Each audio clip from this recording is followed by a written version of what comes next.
ഒരാഴ്ച പിന്നിട്ടിട്ട് പോലും ശ്രീനിവാസിന്റെ മരണവാർത്ത അല്ലെങ്കിൽ ശ്രീനിവാസിന്റെ ആ വിയോഗം മലയാളികൾക്ക് താങ്ങാൻ കഴിഞ്ഞിട്ടില്ല. തിരക്കഥാകൃത്തായും നടനായും സംവിധായകനായും എല്ലാം മലയാളികളുടെ മനസ്സിൽ നിറഞ്ഞു നിൽക്കുകയായിരുന്നു ശ്രീനിവാസൻ. എത്രയെത്ര സിനിമകളാണ് ജീവിതത്തിൽ നിന്നും കോർത്തിണക്കി അദ്ദേഹം സൃഷ്ടിച്ചെടുത്തത്. എന്തായാലും ശ്രീനിവാസനുമായി അടുത്ത സൗഹൃദമുള്ളവരെല്ലാം അദ്ദേഹത്തിനൊപ്പമുള്ള ഓർമ്മകൾ പങ്കുവെച്ച് ഇന്നും എത്തുന്നുണ്ട്. ശ്രീനിവാസനുമായി അടുത്ത സൗഹൃദമുണ്ടായിരുന്ന ആളാണ് PG പ്രേംലാൽ. ആത്മകഥ എന്ന ചിത്രത്തിന്റെ ഷൂട്ടിനിടയിലും സംഭവങ്ങളെക്കുറിച്ചും പുകവലി ശീലം നിർത്തിയതിനെക്കുറിച്ചും പറഞ്ഞുള്ള കുറിപ്പ് വൈറലായിക്കൊണ്ടിരിക്കുകയാണ് ഇപ്പോൾ. എന്നേക്കാൾ വലിയ പുകവലിക്കാരനായിരുന്നു ശ്രീനേട്ടൻ എന്നാണ് അദ്ദേഹം പറയുന്നത്.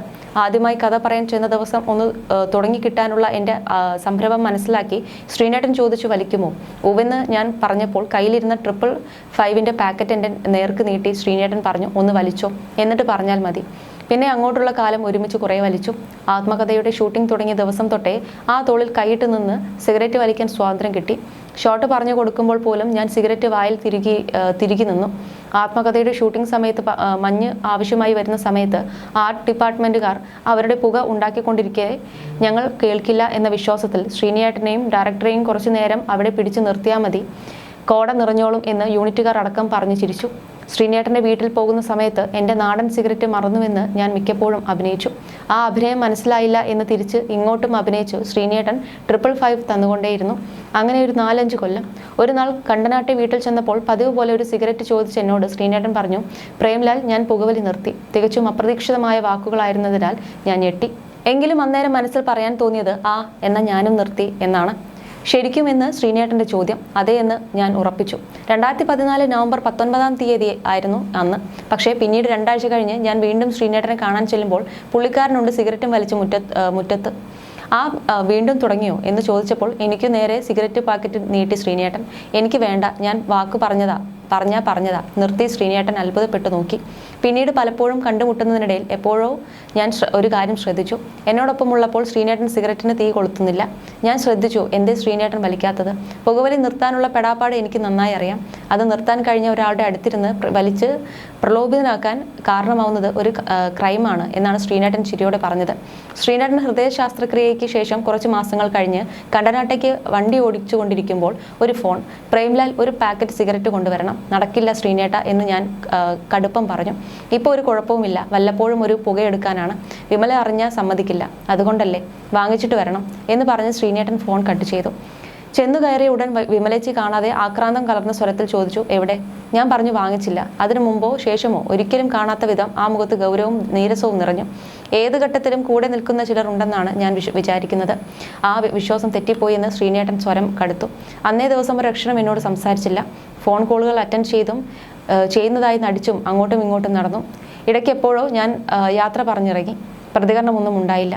പിറ്റേന്ന് വീണ്ടും ഞാൻ കണ്ടനാട്ടേക്ക് വണ്ടി ഓടിച്ചു. ഒരു പെട്ടിക്കടയിൽ നിന്ന് ഒരൊറ്റ സിഗരറ്റ് മാത്രം വാങ്ങി കയ്യിൽ വെച്ചു. മുൻകൂട്ടി വിളിച്ച് പറയാതെയുള്ള ആദ്യത്തെ യാത്ര. അതുകൊണ്ട് തന്നെ ഞാൻ വീടിൻ്റെ മുൻപിലുണ്ടെന്നും ഗേറ്റ് തുറക്കാനും പറഞ്ഞ് വിളിച്ചപ്പോൾ ശ്രീനേട്ടൻ വിസ്മയിച്ചു. അകത്ത് ചെന്ന് വിമല ചേച്ചി കാണാതെ സിഗരറ്റ് കൈമാറിയപ്പോൾ ഹൃദയം നിറഞ്ഞ് ചിരിച്ചു. ബാത്റൂമിൽ കയറി പുകയെടുത്ത് പുറത്തു വന്ന് ശരിക്കും ഒരു എനർജി വന്നതുപോലെ എന്ന് ഉത്സാഹത്തോടെ പറഞ്ഞ് പിന്നെ തെല്ലൊരു സംശയഭാവത്തോടെ, ഒരു പാക്കറ്റല്ലേ പറഞ്ഞിരുന്നത് എന്ന് സന്ദേഹിച്ചു. പറഞ്ഞത് അങ്ങനെ തന്നെയായിരുന്നു. ഒരെണ്ണം മതിയെന്ന് ഞാൻ അങ്ങ് വിചാരിച്ചു. പക്ഷെ ഞാൻ നിർത്തി. ഇനി ഒരെണ്ണം കൂടി വാങ്ങാൻ പറഞ്ഞാൽ ഒരു കാലത്തും ഇനി ഞാൻ ഇങ്ങോട്ട് വരില്ല എന്ന് ഉറപ്പിച്ചു പറഞ്ഞു. പുള്ളിക്കാരൻ കുറേ ചിരിച്ചു, പിന്നെ ചുമച്ചു. വർഷങ്ങൾക്ക് ശേഷം, അതായത് 3 വർഷങ്ങൾക്ക് മുമ്പ് നെഞ്ചുവേദന വന്ന് ശ്രീനേട്ടൻ ആശുപത്രിയിൽ അഡ്മിറ്റായി. അന്ന് കണ്ടപ്പോൾ എന്ത് പറ്റി എന്ന ചോദ്യത്തിന് സിഗരറ്റ് വലിച്ചതുകൊണ്ടാണെന്നാണ് ഡോക്ടർ പറഞ്ഞത് എന്ന് നിഷ്കളങ്കനായി മറുപടി കിട്ടിയപ്പോൾ ശരിക്കും ഞെട്ടി. ഒരൊറ്റ സിഗരറ്റിൻ്റെ തീയിൽ കുറ്റബോധവും ആത്മവേദനയും എരിഞ്ഞു കത്തി. പക്ഷേ ഒന്നല്ല, പല തവണയെന്ന നിലയ്ക്ക് സിഗരറ്റുകൾ പുകഞ്ഞിരുന്നുവെന്ന് ശ്രീനേട്ടൻ കള്ളച്ചിരിയോടെ പറഞ്ഞു. ഒരു തിരക്കഥ എഴുതിക്കാൻ പുറകെ നടന്ന ഒരാളെ കൊണ്ടാണ് കാര്യം നടത്തിച്ചിരുന്നതെന്ന് കുത്തി ചോദിച്ചപ്പോൾ മറുപടി കിട്ടി. വിമല ചേച്ചിയും അത് തന്നെ പറഞ്ഞു. എന്തായാലും പുകവലി അതോടെ അവസാനിപ്പിച്ചു ശ്രീനേട്ടൻ. വേദന സഹിക്കാൻ വേറെ ആളെ കിട്ടുമായിരുന്നെങ്കിൽ കുഴപ്പമില്ലായിരുന്നു. പക്ഷെ അത് നടക്കുന്ന കാര്യമല്ലല്ലോ എന്ന് സ്വയം ആശ്വസിച്ചു. കഴിഞ്ഞ വർഷം ഞാൻ പുകവലി നിർത്തിയതിൻ്റെ 10ാം വാർഷികത്തിൻ്റെ കാര്യം ശ്രീനേട്ടനോട് പറഞ്ഞപ്പോൾ ലോകത്ത് അതിജീവിക്കാൻ ഏറ്റവും പ്രയാസമുള്ള പ്രലോഭനത്തെയാണ് പ്രേംലാൽ തോൽപ്പിച്ചത്. ഈ അവസ്ഥയിലും ഒരു സിഗരറ്റ് കയ്യിൽ കിട്ടിയാൽ ഞാൻ വലിച്ചു പോകും, വിജയം തുടരൂ എന്ന് പറഞ്ഞ് ചിരിച്ചു. യഥാർത്ഥത്തിൽ ആ വിജയം ശ്രീനേട്ടനും അവകാശപ്പെട്ടതായിരുന്നു. സിഗരറ്റ് ഉപേക്ഷിച്ചതിന് ശേഷമുള്ള ആദ്യത്തെ 2.5 വർഷക്കാലം ഞാൻ അക്ഷരാർത്ഥത്തിൽ ചിന്താപരമായി മുരടിച്ചു പോയിരുന്നു. വിരലുകൾക്കിടയിൽ സിഗരറ്റ് എരിഞ്ഞു നിൽക്കാതെ വന്നപ്പോൾ ഒരു 10 മിനിറ്റിൽ കൂടുതൽ നേരം കഥയാലോചിച്ചിരിക്കാൻ കഴിയാത്ത നിലയായി. ഒരു വരി പോലും എഴുതാൻ കഴിയാത്ത അവസ്ഥ. ഒടുവിൽ മനസ്സുമടുത്ത് ഞാൻ കാര്യം ശ്രീനേട്ടനോട് തുറന്നു പറഞ്ഞു.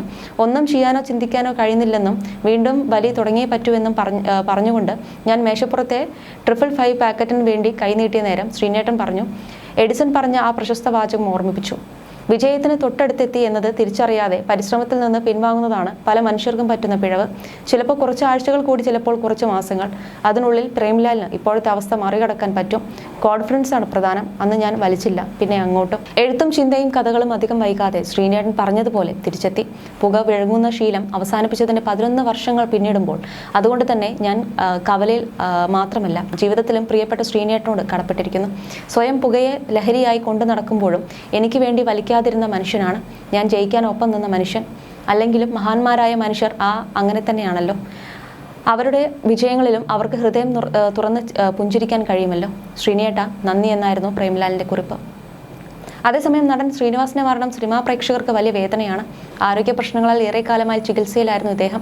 ആരോഗ്യ പ്രശ്നങ്ങൾ ഏറെക്കാലമായി ശ്രീനിവാസിനെ അലട്ടുന്നുണ്ടായിരുന്നു. ഹൃദയ സംബന്ധമായ, ശ്വാസകോശ സംബന്ധമായുള്ള പ്രശ്നങ്ങളായിരുന്നു കൂടുതലും. ജീവിതത്തിൽ പല ആദർശങ്ങളും മുറുകെ പിടിച്ചയാളാണ് ശ്രീനിവാസൻ. എന്നാൽ ഒരു കാര്യത്തിൽ പിഴവ് സംഭവിച്ചു. ആരോഗ്യത്തിന്റെ കാര്യത്തിലായിരുന്നു അത്. രാസവളങ്ങളില്ലാത്ത ഭക്ഷണത്തെയും ജൈവകൃഷിയെയും പ്രോത്സാഹിപ്പിച്ച ആളാണ് ശ്രീനിവാസൻ. പക്ഷേ പുകവലി എന്ന ദുശീലം ഒഴിവാക്കാനായില്ല. ആരോഗ്യ പ്രശ്നങ്ങൾക്ക് ഇതും വലിയൊരു കാരണമായെന്നാണ് വിലയിരുത്തൽ. ആരോഗ്യം മോശമായ ശേഷം ഒരിക്കൽ ശ്രീനിവാസൻ ഇതേക്കുറിച്ച് സംസാരിച്ചിട്ടുണ്ട്. ഇത്രയും സിഗരറ്റ് വലിക്കേണ്ടതില്ലെന്ന് തോന്നുന്നുണ്ട്. കാരണം പുകവലിയാണ് എൻ്റെ ആരോഗ്യം കളഞ്ഞത്. ഇത്ര അവസ്ഥയിലും ഒരു സിഗരറ്റ് കിട്ടിയാൽ ഞാൻ വലിക്കും. അത്രയ്ക്ക് അഡിക്ഷനുണ്ട്. എനിക്ക് മറ്റുള്ളവരോട് ഒരു ഉപദേശമേ ഉള്ളൂ, കഴിയുമെങ്കിൽ പുക വലിക്കാതിരിക്കുക എന്നാണ് ശ്രീനിവാസൻ ഒരിക്കൽ പറഞ്ഞത്. ശ്രീനിവാസന്റെ പുകവലിയെക്കുറിച്ച് ഒരിക്കൽ മകൻ ധ്യാൻ ശ്രീനിവാസനും സംസാരിച്ചിട്ടുണ്ട്. അച്ഛൻ അലോപ്പതിക്കെതിരാണ്, മൈദയ്ക്കും എതിരാണ്, പൊറോട്ട കഴിക്കില്ല. എന്നാൽ ഇതിനൊക്കെ എതിരാണെങ്കിലും നന്നായി സിഗരറ്റ് വലിക്കും. അതിന് മാത്രം എതിരല്ല എന്നാണ് ധ്യാൻ പറഞ്ഞത്. പിന്നീട് ഒരിക്കൽ സംവിധായകൻ ശാന്തിവിള ദിനേശും ശ്രീനിവാസനെ കുറിച്ച് സംസാരിച്ചു. ശ്രീനിച്ചേട്ടൻ സ്വയം പീഡിപ്പിച്ച് നശിപ്പിച്ചു എന്ന് ഞാൻ പറയും. സിഗരറ്റ് വലിക്കരുതെന്ന് 100 പ്രാവശ്യം ഞാൻ പറഞ്ഞിട്ടുണ്ട്. സ്വയംവരപ്പന്തലിൽ സ്ക്രിപ്റ്റ് വാങ്ങിക്കാൻ ചെന്നപ്പോൾ പുകയുടെ നടുവിലാണ് ഇരിക്കുന്നത്. ഒരു സിഗരറ്റിൽ നിന്നും അടുത്ത സിഗരറ്റിലേക്ക് കത്തിക്കുകയാണ്. ജീവിതത്തിൽ സിഗരറ്റ് വലിക്കാത്ത ആളാണ് ഞാൻ. ഒരു ജന്മം വലിക്കേണ്ട നിക്കോട്ടിൻ ഉള്ളിൽ പോയിട്ടുണ്ട്. നിങ്ങൾ ജനാലയെങ്കിലും തുറന്നിടേണ്ടേ എന്ന് ഞാൻ ചോദിച്ചിട്ടുണ്ട്. ആരോട് വാശി തീർക്കുന്നത് പോലെയാണ് സിഗരറ്റ് വലിച്ചു കൂട്ടുന്നത്. വലിയ മദ്യപാനവുമാണ് ബാധിച്ചത്. എഴുതുന്നതിൻ്റെ മാനസിക ടെൻഷൻ ആയിരിക്കാം. വലിക്കുമ്പോൾ ആശ്വാസം കിട്ടുമെന്നാണ് പുള്ളി പറയുന്നത്. വലിക്കാത്തത് കൊണ്ട് എനിക്ക് വിശദീകരിച്ച് പറയാൻ അറിയില്ല.